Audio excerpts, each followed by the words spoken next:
Boa noite. Vamos abrir nossas Bíblias para João, capítulo 8, o versículo 35. Fiquemos de pé e vamos fazer a leitura. O escravo não fica sempre na casa, o filho sim, para sempre. Vamos orar. Ó bendito Pai, dá-nos aquela grande confiança em Ti, Senhor.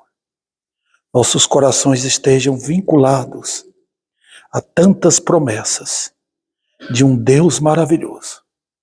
Queremos envolver nesse versículo. Ele é grandioso. São poucas palavras, mas é uma casa imensa de ensinamento que tens para conosco.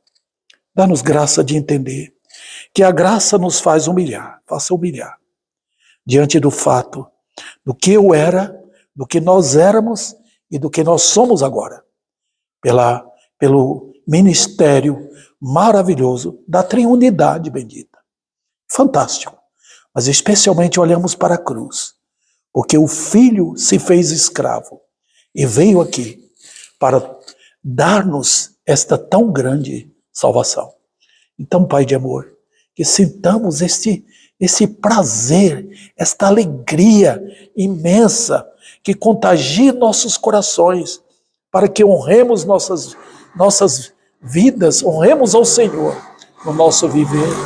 Que haja, Pai, porque Tua palavra é simplesmente poderosa, que alcance, Senhor. Não sabemos aonde vai, mas ela é esplendorosa para alcançar, bater nos corações, chamar corações ao arrependimento e dar-nos assim dias maravilhosos, dias da presença radiante do Senhor em nosso meio, em nome de Cristo. Amém. Podeis assentar, irmãos. Eu gosto desse texto aqui, aliás, já é um texto muito conhecido, né? Muito conhecido. Até acho que, inclusive, para vocês, né? O que Jesus está conversando aqui, irmãos? O capítulo 8 está inundado de maravilhosos ensinos. E uma delas que Jesus chama os judeus, eles eram arrogantes, irmãos.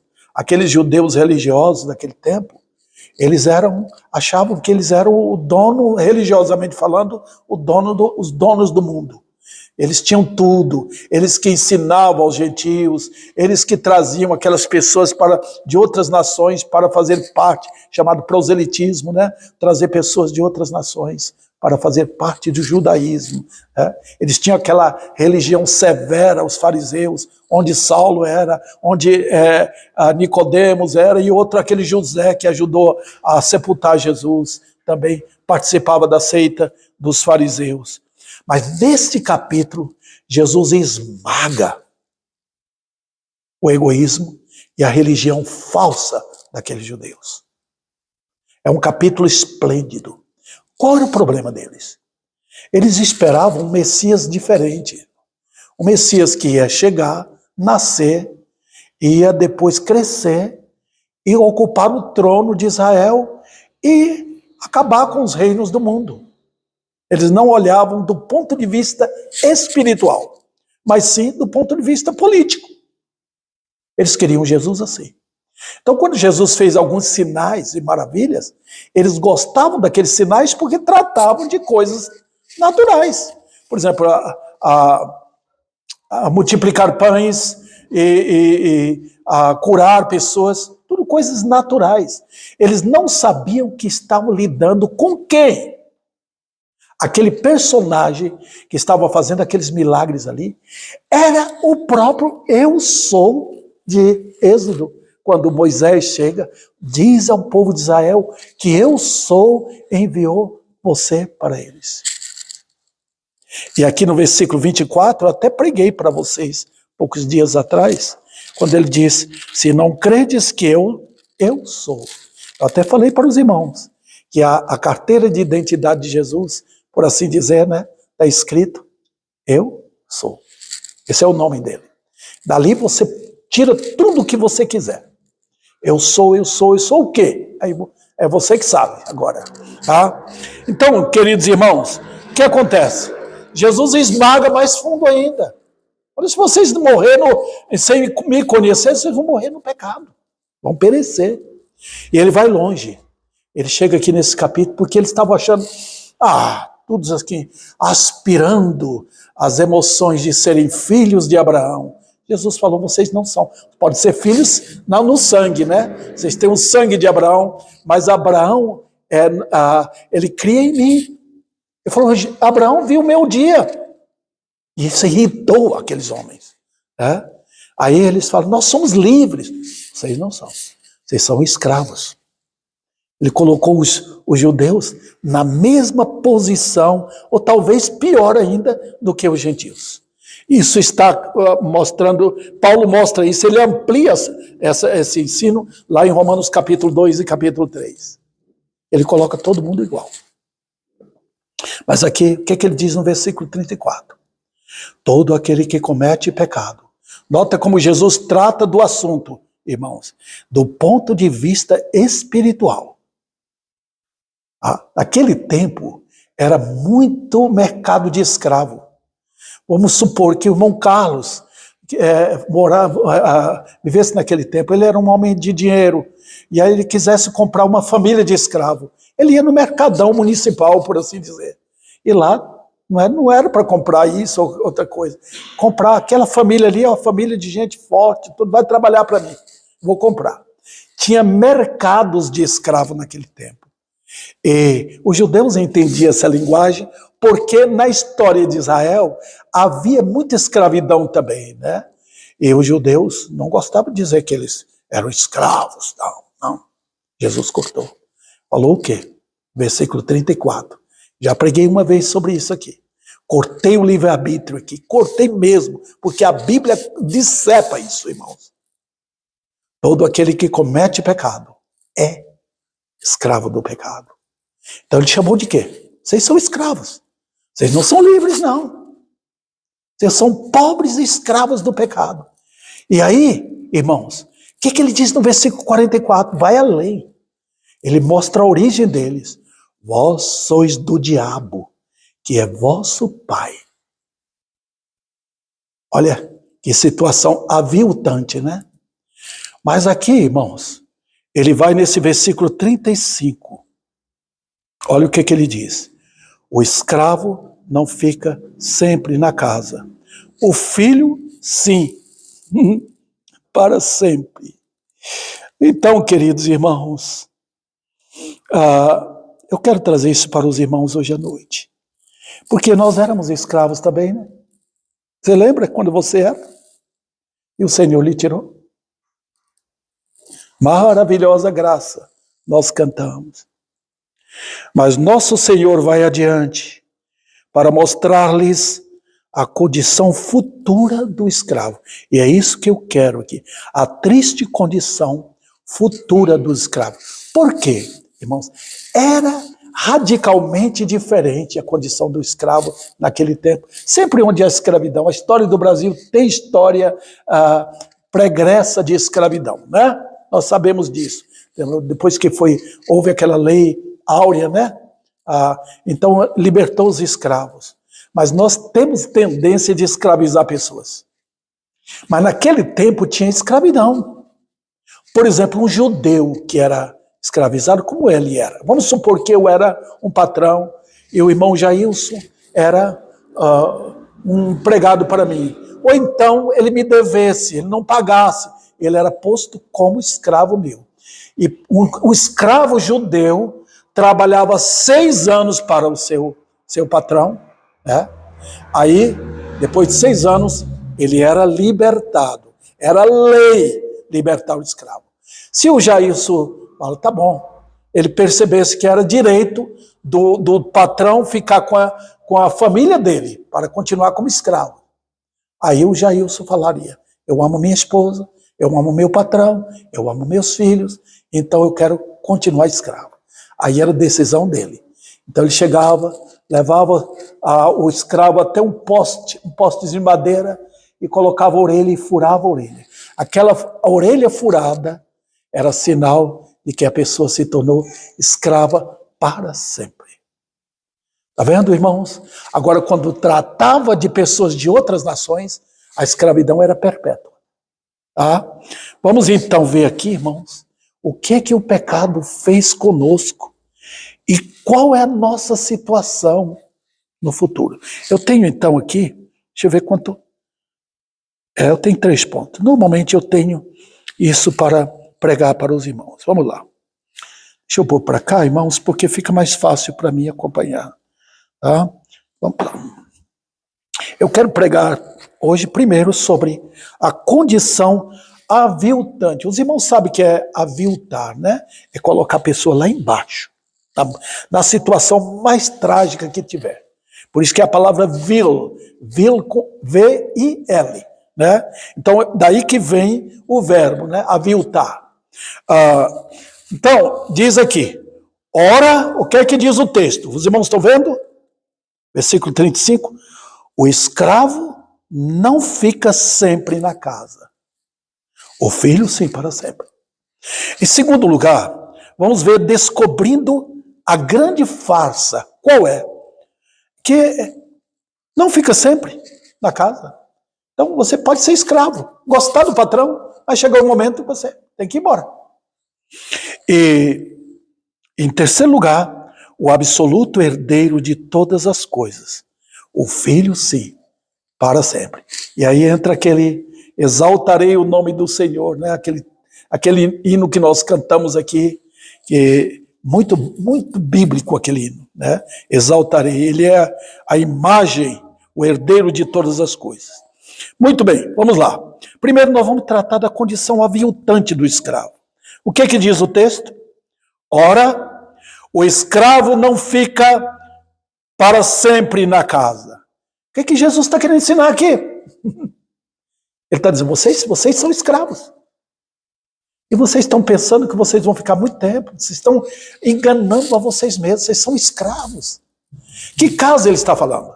Ora, irmãos, quando um judeu era escravo, ele trabalhava para o seu patrão, ficava cuidando das terras dele, tinha comida, tinha tudo, cuidava da família, não tinha salário não, escravo não tinha salário, né? Não tinha nada disso, nenhuma condição de vida para o depois. Morresse como escravo, o filho morresse como escravo, a esposa também. Jesus está colocando aqui todos os homens, como judeus, vocês são escravos. E vocês não vão ficar para sempre na casa. Ok, vamos então, irmãos, pegar essas coisas e puxar para dentro das Escrituras. Esse é o nosso dever.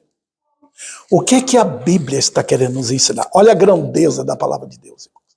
Porque ela traz toda aquela, sabe, aquele material incrível, profundo, glorioso, para nos explicar uma coisinha desta.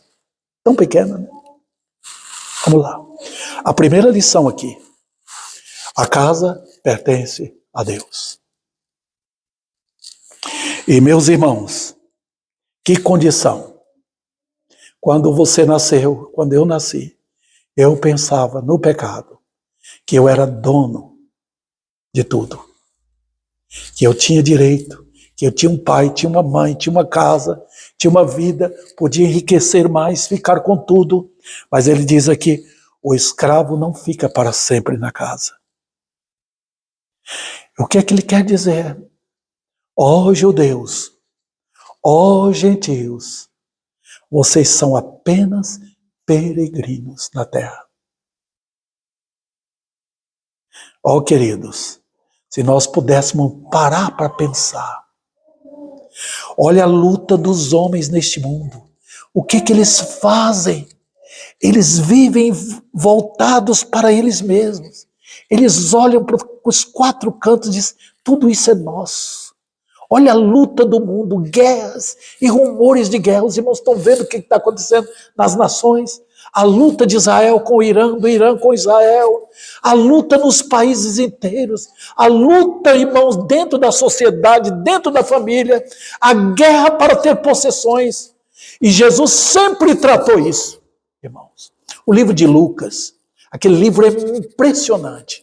Quando Jesus pega os discípulos, eles estavam se preocupados. Ah, é Lucas capítulo 12. Eles estão preocupados, querendo saber disso. Aí Jesus vem e censura aquilo, porque vocês querem ajudar.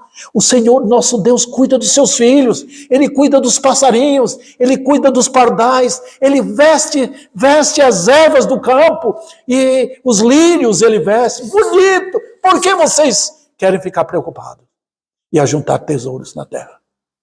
Ele diz, ajunta no céu. E lembra que Ele falou?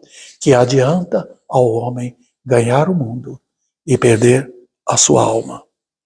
Por que, irmãos, nós estamos falando isso? Por que desnudar o homem de todo esse orgulho, de toda essa empáfia, né? E por quê? Porque, sabe, irmãos, tudo que existe, tudo, 100%, mas você falou, entrou o pecado, não importa. Aquela folha seca que caiu da árvore, que encheu ali em volta, pertence a Cristo. O que a Bíblia diz? Nós lemos, cantamos esse hino. Ele é o herdeiro de todas as coisas. Como assim? Ele foi feito por Ele e para Ele. Agora, se os irmãos quiserem ver a filmagem disto, vocês querem ver o filme? Leia o Salmo 2. Ali é o filme do que está desenrolando neste mundo, desde Caim, irmãos. A história do mundo é a mesma. As diferenças só são em questões de mudança, de países, de línguas, mas o homem é o mesmíssimo. O que acontece, irmãos? É que o mundo, olha o Salmo 2. Você vê ali no Salmo 2, os homens se organizando entre nações. Nós queremos reis aqui na terra. Quando eles escolhem os seus reis, aqueles homens se ajuntam para prejudicar eles mesmos. Mas por que eles fazem isso? Não queremos que ele reine. Então, quando eles olham para cima, nós não queremos reinar. É assim hoje. Fala com seu amigo, fala com seu parente, fala. O que é que eles querem? Eles querem o reino do céu? Não. Salmo 2. Por quê? Porque, irmãos, olha o que Deus fez com Israel. Através da lei, Deus usou a lei aqueles 2000 anos com Israel para amarrar Israel. O que a lei fez? A lei serviu como algemas, como cordas, como tampão nas suas bocas, como grilhões nos seus pés, e eles a todo momento queriam arrancar aquilo, nos livra. Queremos voltar para o Egito, queremos a comida do Egito, queremos ser como as nações, queremos tudo isso. Nos livros, tira essas coisas. As leis de Deus, não matarás, não furtarás. Está vendo? Tudo isso era cordas usadas por Deus, invisíveis, algemas invisíveis, grilhões invisíveis, prendendo homens e mulheres quando não eram crentes. Na época da lei, tinha os verdadeiros crentes. Esses não precisavam de prisões. Eles serviam o Senhor com a maior alegria, obedeciam às leis com a maior alegria, mas aquela impiedade dentro de Israel era terrível. Eles não serviam o Senhor com alegria. Então, irmãos, é essa visão, a filmagem que o Espírito de Deus nos mostra no Salmo 2. Quando você olha horizontalmente, você olha os Estados Unidos, o Brasil, a Argentina, Chile, os países da Europa, da Ásia, da África, todos estão olhando assim. Queremos isso. Queremos o amor pelo dinheiro, o desejo de vingar, o desejo de derramar sangue, o desejo de tomar tudo para si. É isso que está dentro do coração pecaminoso, corrompido do homem no pecado. Mas agora, o Salmo 2 pega nossas cabeças. Olha para cima agora. O que é que está acontecendo no céu? Deus está tremendo? Não. Ele está rindo. Sabe por que ele está rindo? Porque ele está vendo o desespero das nações e o fato de que esses homens vão chegar ao fim deles. E aí, irmãos, que coisa maravilhosa. Entra aquela conversa. Olha a triunidade ali. A conversa entre Deus o Pai e Deus o Filho. Está vendo? E quem está relatando isso? O Espírito Santo. Os irmãos percebem? A triunidade bendita. Um relata, dá um noticiário, e aí nós olhamos para cima, pela fé, e vemos duas pessoas na triunidade. Essas duas pessoas aparecem no Novo Testamento, um chamado o Pai, outro chamado o Filho. Os irmãos perceberam? E aí então, há uma conversa. Uma dessas pessoas diz, pede-me. Vamos lá. Uma diz, eu elegi ele como meu rei. E outra diz, quando ele elege, ele diz, pede-me. Serei teu filho, é decreto. Está vendo? Uma vez eu peguei um testemunho de Jeová, a Bíblia fala de filiação, mas é decreto de Deus. Hoje tu és meu filho, hoje eu te gerei. O hoje de Deus é um eterno agora. Então, irmãos, aquela história que aparece de Cristo sendo filho de Deus no Novo Testamento é a história de uma filiação eterna. Ele diz lá no Novo Testamento, tu és meu filho, eu hoje te gerei. Impressionante. E depois, quando ele fala isso, o que é que ele diz? Pede-me. Uma vez que ele falou que é filho, pede, filho. Eu te darei o quê? As nações por herança. Opa! E agora? Olha, irmãos, o que está acontecendo. Olha como Cristo entronizou na glória. Olha como depois da cruz, parecia aviltado, lá embaixo, parecia bem chacoalhado pela humilhação, mas foi exaltado em glória, subiu aos teus céus. Olha, irmãos, desceu para nascer de uma mulher e agora sobe vitoriosamente e assenta ao lado do Pai, passando por todo esse universo e aquele que ele criou e sentou ao lado do Pai triunfantemente. E agora treme mundo, treme nações, treme. Ele é dono absoluto de todas as coisas. E sendo assim, queridos irmãos, se o mundo soubesse quem é Cristo. O Salmo 2 completa, Deus dá até ordem para os juízes. Você vê esses juízes, homens levianos, malignos, roubando. Fala, beije o filho. Eu imagino, irmãos, o que será diante do trono branco. Milhões de homens e mulheres vão mexer com os joelhos deles, não querem agora. Eles não toleram Jesus. Eles não se humilham, não caem perante o Senhor, não se curvam os joelhos. Nem volve seus pescoços para se humilhar perante o Senhor. Mas naquele grande dia, todo mundo, nós vamos ouvir o barulho de joelhos quebrando e de pescoços também voltados para declararem, custe o que custar, demônios e anjos e homens, declarando que Jesus Cristo é o Senhor. Então, irmãos, o que aconteceu? Vamos lá. Tudo o que existe foi feito por Ele, foi feito no Filho e foi feito para o Filho. Então, quando os irmãos estiverem lendo, saiba que Jesus é aquele que aparece em Provérbios capítulo 8, onde fala, eu sou a sabedoria, fui eu que fiz. Então não se volta contra Cristo. Não mexa com o Rei da Glória. Nações mexeram com Jesus. Homens poderosos no mundo aviltaram, chutaram, xingaram Jesus e sofreram as consequências. E agora vemos homens e mulheres, como os judeus faziam naquele tempo, ou fizeram, vou colocar o verbo no pretérito, olha, fizeram naquele tempo, tentando humilhar Jesus, o Filho de Deus. E ele falou o quê? O escravo não fica para sempre na casa. Vocês vão deixar a casa, porque isso aqui é meu. Vamos lá.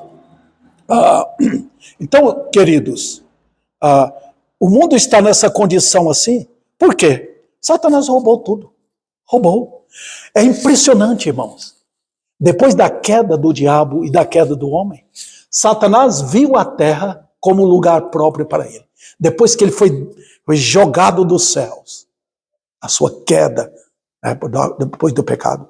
Os irmãos podem olhar Ezequiel 28, como ele viu a terra como lugar de ouro, prata e pedras de todo tipo de pedras preciosas. Esse é o meu lugar. Então, Deus autorizou para ele reinar aqui por todo esse tempo. Então, ele tomou isso. Mas sabe o que aconteceu na cruz? Cristo tomou de volta. O poder de Satanás agora, irmãos, é um poder tão limitado. Deus está dando um tempinho para ele. Ele não pode fazer nada. Porque Cristo na cruz tomou de volta. E vai acontecer na segunda vinda, quando ele vai pegar aquele livro, a escritura do universo, que pertence a Deus, ele vai tomar. E Satanás será jogado com todos os seus no lugar que é dele. Então Cristo resgatou a criação. Então quando pregamos sobre ele, eu não tenho medo. Ele é meu Senhor. Ele é o Senhor da igreja. Tá? Ninguém pode ir contra ele. Tudo é dele. Seu dinheiro, seu corpo, tudo é dele. Aquele grão de arroz é dele. Aquela manga que você chupou, aquela banana que você comeu, dele. Tudo é dele. E é impressionante, irmãos, neste mundo que temos agora, impressiona-me de ver homens e mulheres que não se curvam para dar louvores ao Senhor por cada detalhe na sua vida. Não tem. Era para ver um culto solene todos os dias em Ribeirão Preto. Era. Mas não, é louvor ao diabo, louvor ao homem, louvor e idolatria, e perdição, e miséria, e pecado de todo tipo. É isso que está. Irmãos, a criação é do Senhor. Todos escravos. E os escravos não ficam na casa. Vamos lá. E mesmo servindo ao pecado, nada altera a glória e a suficiência de Cristo. Nada. Porque vai acabar tudo. Os irmãos perceberam? Nada. Os homens vão para os bares. Continuam suas vilezas, suas maldades, suas imoralidades, seus roubos, suas palavrões, suas bocas imundas continuam em todo lugar. Mas alterou Cristo? Não. Ele entra no meio dos gentios. E ele vai chamando os eleitos. Ele é meu. Ele foi passando entre os judeus, lembra? Eu estou indo para a casa de Zaqueu. Pessoas do lado direito, do lado esquerdo, querendo ver milagres. Todo mundo atrás dele. E ele, rompendo as barreiras, vai diretamente na casa de Zaqueu. Esse é o filho de Abraão. Ele fala, capítulo 19. Ele foi na cruz. Quando o mundo estava ali ao redor. Aqueles famigerados, querendo a morte dele logo, ele estava salvando o ladrão e o levou para o céu. Coisas encantadoras, irmãos, que o mundo não pode explicar. Vamos adiante. Outro detalhe aqui. O tempo define a pobre estadia do escravo neste mundo. É o tempo. Vocês vão ficar pouco tempo. Logo, Deus tira um, tira outro. Viveu? Vem a morte, ele autoriza a morte. A morte é ansiosa para matar. A morte tem o maior prazer em degolar as pessoas. A morte tem o maior prazer em esmigalhar, em usar isso, aquilo, qualquer coisa para tirar pecadores. E Deus, irmãos, tem um poder maravilhoso para tirar qualquer ímpio da face da terra. São escravos. O escravo não fica sempre na casa. Outro detalhe. Satanás utiliza o escravo. É impressionante. O reino do diabo é de miséria e de perversidade. Satanás usa o escravo para os seus fins perversos e depois ri do seu destino. Está vendo? Olha como ele usa homens dos bares, nas maldades praticadas aí fora, ladrões, assaltantes, ele utiliza nos seus rituais demoníacos, ele utiliza nas idolatrias deles, utiliza no orgulho dele, Tudo é pecado, irmãos. Não importa o tamanho, é pecado. Mas ele utiliza e depois ele mesmo, ele vê, rindo, debochando, vê pobres almas, milhares, caindo no abismo, momento após momento. Neste momento, tem pessoas caindo em gritos de horror no inferno. Outro detalhe é que a morte espreita a pobre existência do escravo com grande voracidade. Grande voracidade. Meus irmãos, o que está acontecendo nas guerras? Olha como Deus está permitindo. E o que ocorre? É que almas, elementos ímpios, que queriam viver no pecado aqui, querendo um mundo melhor, estão indo para o inferno.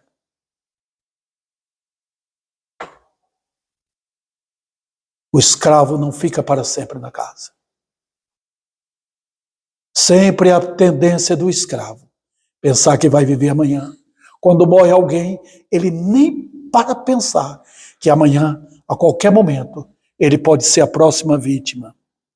Outro detalhe, o inferno sente grande e intensa fome pela alma do escravo. Quando leio aquele capítulo 5 de Isaías, naquele período, irmãos, a nação estava afundada no pecado. O rei Uzias trouxe muita fartura para o povo, mas trouxe também muito orgulho. Muita prosperidade, mas muito orgulho. E o povo se afastou de Deus. A nação estava completamente atirada sabe, naquela infâmia da fartura. Esqueceram de Deus e estavam debochando, indo para Jerusalém, faziam os cultos do jeito que eles queriam. O coração não era do Senhor. Sabe o que é que Deus diz ali? Eu vou tirar tudo de vocês. As casas vão ficar vazias.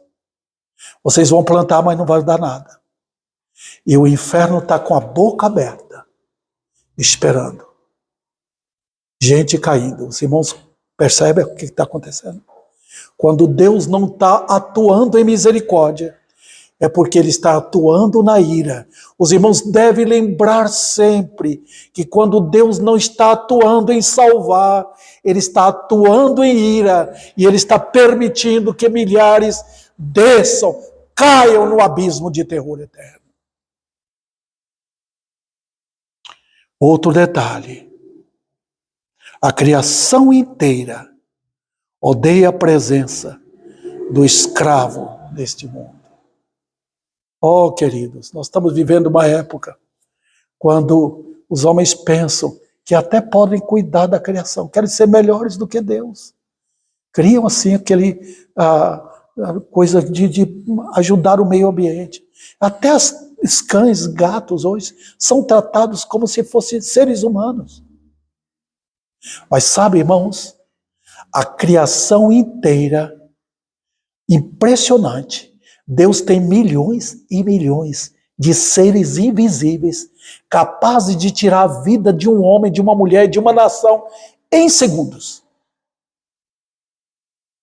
Ele é chamado na Bíblia Senhor observa o plural, dos exércitos. Então, queridos, não tem dificuldade. Por quê? Toda a criação, toda, céus e terra, essa amplidão toda, glorifica a Deus. Os céus anunciam a glória de Deus. E a terra, irmãos, ele diz, a terra é minha, eu que cuido. Eu cuido da terra como alguém cuida do seu jardim. Eu que planto, eu que rego, eu que dou a comida para os leões, para as hienas, para todos os animais. Eu crio todos. Mas o Senhor também chama pragas, praga de mosca, praga de pestes, praga de tudo ele chama. E tem milhões que ele poderia acabar com a face da terra em pouco tempo. Ele não fez isso lá no Egito? Chamando. Ele chama as moscas, os gafanhotos, venham. Nosso Deus é assim. Por quê? Porque toda a criação, irmãos, se rende ao Criador, obediente, sem nenhum pensamento, se rende à obediência, porque é criatura. E sabe, irmãos, olha Romanos capítulo 8. Toda a criação geme. Por causa da culpa de quem? De Deus? Não. Ele fez a criação gloriosa, perfeita. Quando ele terminava cada item de cada dia, e viu Deus que tudo que ele fez era bom. Nós sentamos à mesa. Eu costumo comer de manhã assim, mamão, ovo frito, né, coalhada, e penso assim, tudo que Deus fez é bom, estamos desfrutando disso. E a criação toda sentindo isso, sentindo a miséria, os animais morrendo para todo lugar, por culpa de quem? Minha. Os animais querem e cortejam que os homens façam com eles, assim cuidando deles? Não. Eles estão gritando assim, por assim dizer, saiam daqui, saiam, voltem com corpos glorificados.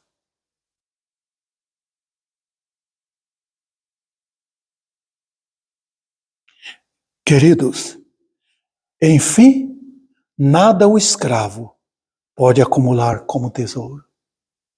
E aqui é uma lição tão preciosa. Vocês que são crentes, vocês não são mais escravos. Vocês foram libertados, queridos. Não ajuntem tesouro aqui. Jesus manda a gente dar. Interessante, né? Quanto mais nós damos, mais nós temos. O segredo para Deus de ter é dar.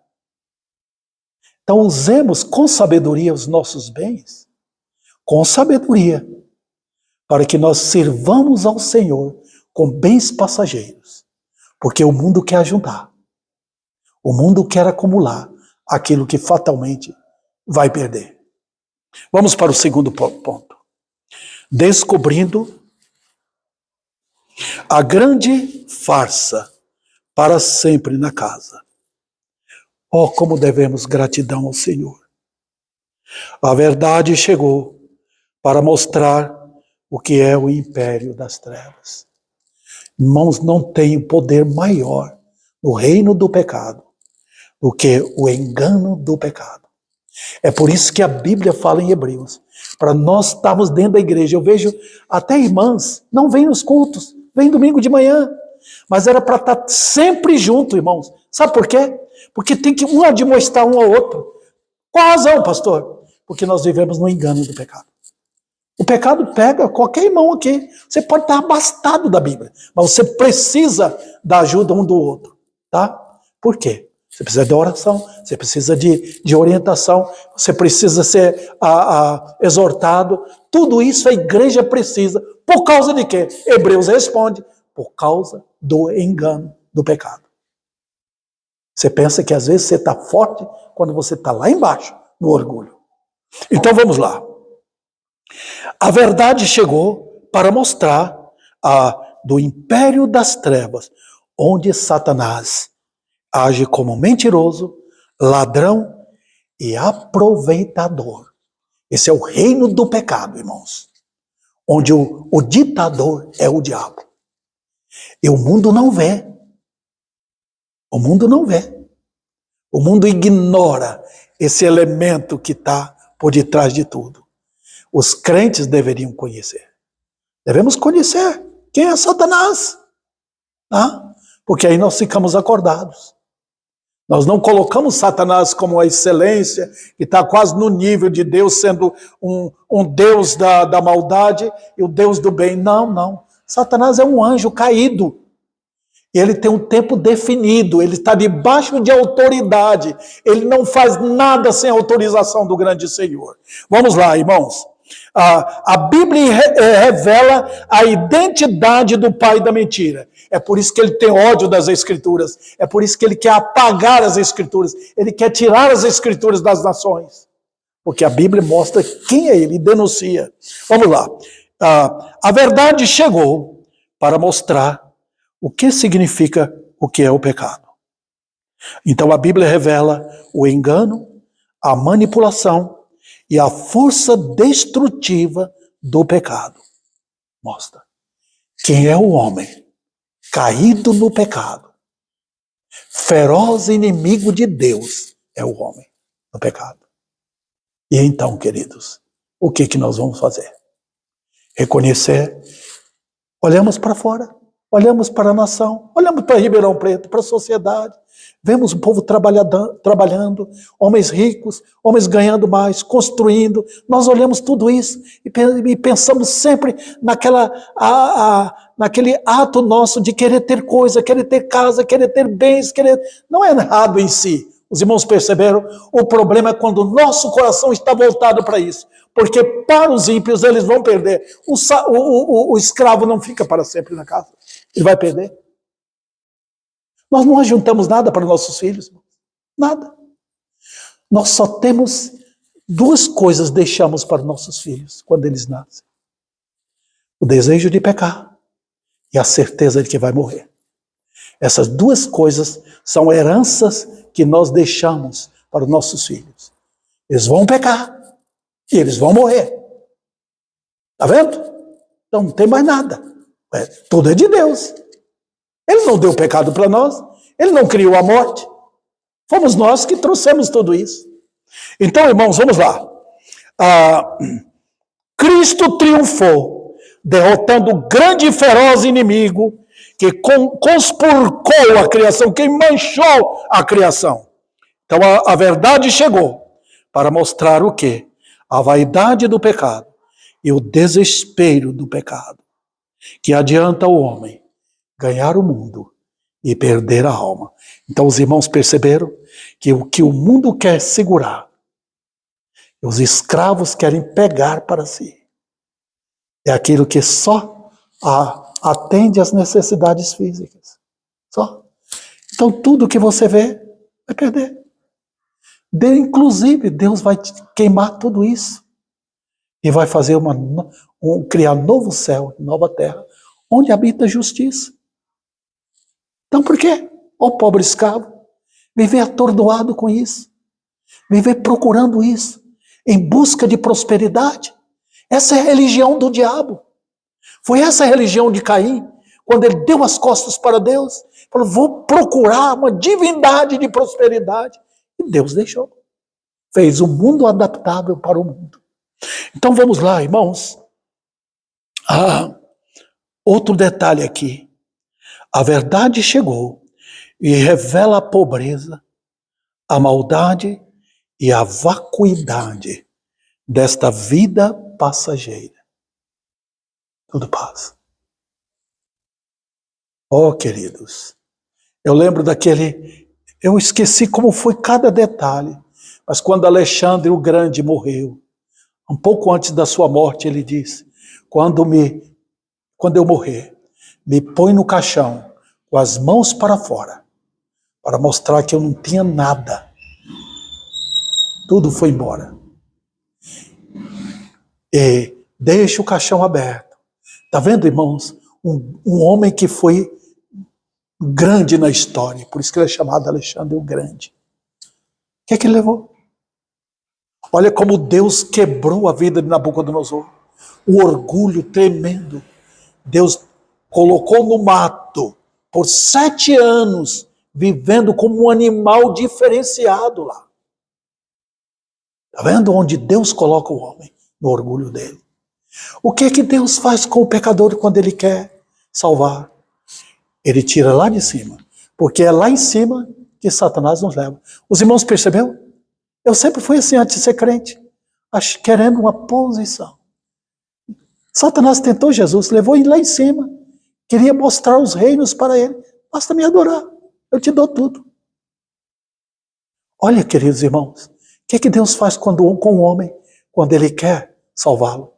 Ele joga no pó. Volte para o pó. É ali que eu converso com o pó.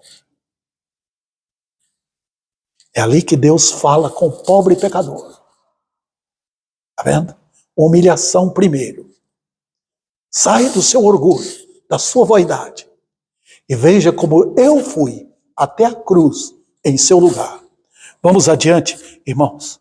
Aqui, a verdade chegou para mostrar que tudo aqui é rasgado com a morte. E que a verdade aterrorizante está onde? A verdade está na eternidade. Nós estamos vivendo no tempo, irmãos. Mas chega o momento que a linguagem de Eclesiastes aparece.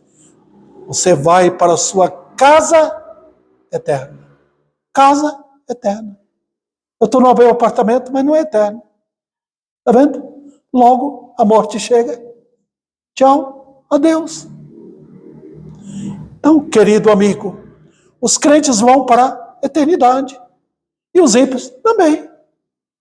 O sofrimento no inferno é eterno. O gozo no céu é eterno. Você não queria isso aqui? O que você vai ter? Você queria satisfação? Você queria prazeres? Você teve tudo isso aqui? Ah, mas eu nunca roubei. Mas lembra daquele judeu rico que acordou no inferno e estava lá clamando por um gole de água? Você não queria prazer aqui? Teve aqui. Mas o escravo não fica para sempre na casa. E lá do inferno, ele olha para quem? Ele vê do outro lado, ele vê a glória de Deus e vê Abraão assentado com Lázaro ao lado dele. Impressionante. O homem na sua incredulidade, mesmo no inferno, suplicando para Abraão e não se humilhando perante Deus. Não tem jeito. Na eternidade é tudo diferente. É eterno. Não tem o dia hoje, outro dia amanhã. Eterno para sempre em sofrimento.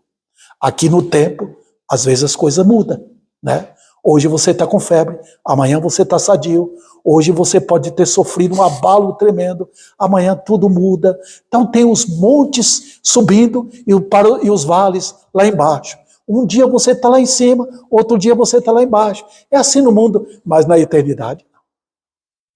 Tudo é um sofrimento estável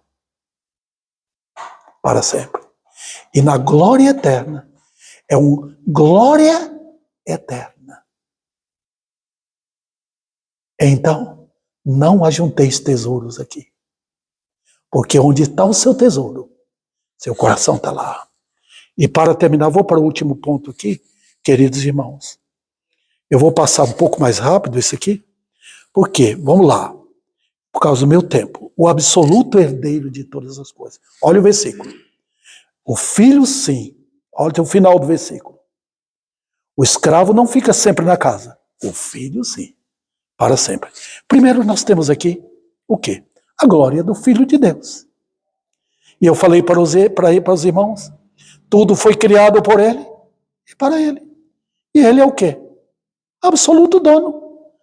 Rendamos aos pés dele, irmãos. Caiamos lá. Glória a Ti, glória a Ti, glória ao Senhor, glória. Olha, em qualquer situação, nada é meu. Glória a Ele. Eu posso imaginar o que nós vamos passar, talvez amanhã, não sei. O mundo é incerto. Mas nós temos o Senhor que é dono de todas as coisas. O diabo não é dono, ele não pode dar nada para ninguém. Ele é um ladrão e salteador. Cristo não. Herdeiro de todas as coisas. E é o dono da prata e do ouro.